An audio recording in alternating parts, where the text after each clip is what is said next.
ચાલો મિત્રો, જય દ્વારકાધીશ. કેમ છો બધા? મજામાં ને? જો આજે આપણે દેશી ગુવાર આવ્યો છે અને દેશી ગુવારનું આજે આપણે આખા ગુવારનું શાક કરવાનું છે, તો એનું સુધારવાનું કામકાજ ચાલુ છે. જો આ રીતે. અને અત્યારે આવડો મોટો ગુવાર, દેશી ગુવાર તમે જુઓ, આવડી મોટી શીંગું નથી આવતી, નાની નાની શીંગું આવે છે, પણ આ તો તમે જુઓ આવડી મોટી મોટી શીંગું છે. અને આ દેશી ગુવારનું આપણે આજે શાક બનાવવાનું છે, તો વિડીયોમાં બન્યા રહેજો. અને અમારે જ્યાં સુધારવાનું કામકાજ ચાલુ છે. જો આ આપણો દેશી ગુવાર, કેમ બાકી આવડો ગુવાર ક્યાંય જોવા ન મળે અત્યારે. બી ફેર છે, જો અમુક અમુક આવા નાખી દીધા. બાકી કાયદેસરનો દેશી ગુવાર છે. આમ તમે શીંગું જોવો ને તો તમને એમ થાય કે ના, આપણે આનું જ શાક ખાવું છે. આવી આઈટમ છે આ. અને એને આપણે હવે બાફા મૂકી દઈએ, કેમ કે સુધારીને હમું કરી નાખ્યો. જો આ બધી દાંડલીઓ કાપી નાખી આગળ પાછળની બે. અને હવે આપણે એને બાફા મૂકી દઈએ. જો મિત્રો, હવે છે ને આપણે લસણવાળી ચટણી તૈયાર થઈ ગઈ છે. હવે આપણે શાક વઘારવાની તૈયારી કરીએ. જો આપણે ગુવારે બફાઈને તૈયાર થઈ ગયો એકદમ. જો મસ્ત બફાઈ ગયો છે. મને તો આ શીંગું જોઈને એમ થાય કે આ કેવું બી છે ને અસલનો ગુવાર છે. મસ્ત મસ્ત. જો તો ગુવાર બફાઈ ગયો. હવે એને આપણે વઘારવાની તૈયારી કરીએ. જો હવે આપણે છે ને તેલ મૂકી દીધું છે. જો આ ગુવાર બફાઈને આવી ગયો કમ્પ્લેટ. હવે આટલા આપણે ટમેટા મોર લીધા છે. અને જો આ લસણવાળી ચટણી કમ્પ્લેટ કરી લીધી છે. તો આપણે વઘારવાનું છે. તો તેલ આવે એટલે આપણે એનો વઘાર કરીએ. હજી તેલ આવ્યું નથી. તેલ આવે પછી આપણે એનો વઘાર કરીએ. જો આપણે તેલ આવી ગયું છે, તો એમાં છે ને અડધી ચમચી રાઈ નાખવાની અને 1 ચમચી જીરું નાખવાનું. પછી 1 ચમચી એમાં હિંગ નાખી દેવાની.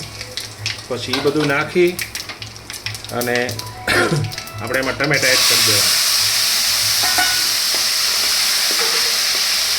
ટમેટા એડ થઈ જાય ને એટલે 5-10 મિનિટ એને આ રીતને હલાવતું રહેવાનું, એટલે થોડાક પાકી જાય. જો આ રીતે. હવે ટમેટા પાકી જાય ત્યાં સુધી આપણે એને સડવા દેવાના. જો આવી રીતના ટમેટા પાકી જાય પછી એમાં છે ને લીમડાના પાન એડ કરવાના, એટલે બરે નહીં. અને પછી એને થોડીક વાર આમ હલાવો એટલે ટમેટા આપણા સળીને કમ્પ્લીટ થઈ ગયા. બરાબર. હવે એમાં છે ને લસણવાળી ચટણી એડ કરવાની છે. જો આપણે જે લસણવાળી ચટણી, જેટલી લસણવાળી ચટણી હતી એ બધી આપણે એમાં એડ કરી દીધી છે. અને થોડીક વાર છે ને પાકવા દેવાની. થોડીક વાર પાકે એટલે તમે જુઓ એક રીતે અમે એને જો મસ્ત સુગંધ આવે છે. હવે આપણે એમાં છે ને મસાલા એડ કરવાના છે. તો મસાલામાં પહેલાં છે ને 1 ચમચી ધાણા જીરું એડ કરવાનું અને અડધી ચમચી હળદર એડ કરવાની અને અડધી ચમચી ગરમ મસાલો એડ કરવાનો. અને હિંગ તો વઘારમાં નાખી હતી, તો છતાંય થોડીક માથે નાખી દઈએ એટલે સુગંધમાં 2-7 બાસતા બની જાય. સમજી ગયા? એટલે આ બધું નાખીને હલાવી નાખવાનું. હવે આપણે મસાલો બધું નાખીને કમ્પ્લીટ કરીને ટમેટા બધું હરખું સડી ગયું છે. હવે આપણે એને ગુવાર એડ કરવાનો છે. જેટલો ગુવાર હતો ને એ બધો આપણે એડ કરી દીધો છે. અને એને બહુ હલાવવાનું નહીં. બહુ હલાવશો ને તો ભાંગી જાય. એટલે બહુ નહીં હલાવવાનું. 1-2 વખત આવી રીતના હલાવી નાખવાનું. આ રીતે.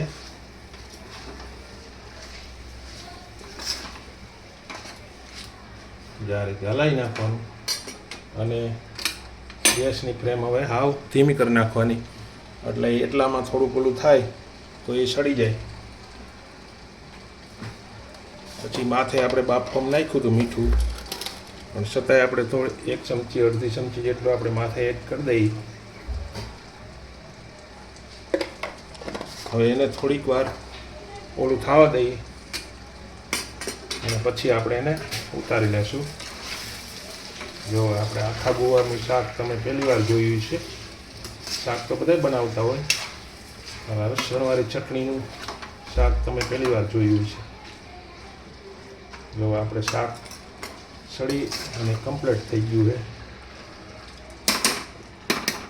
જો આ રીતે જો આપણે ગુવારનું શાક ને જો તેલ બેલ બધું છૂટું પડી ગયું. હવે એને એમાં આપણે થોડીક ધાણાભાજી આપણે એડ કરી દઈએ માથે. તો આ હતું આપણું ગુવારનું શાક. અને જુઓ આ રીતે બને આખા ગુવારનું શાક. પહેલાં બાફી લેવાનું અને પછી વઘાર કરી લેવાનો, લસણવાળી ચટણી અને આ રીતે બધું નાખી મસ્ત બની જાય. તો આ હતી આપણી રેસીપી. અને વિડીયો ગમ્યો હોય તો લાઈક શેર કરજો, અને ચેનલમાં નવા હોય તો સબસ્ક્રાઈબ જરૂર કરજો.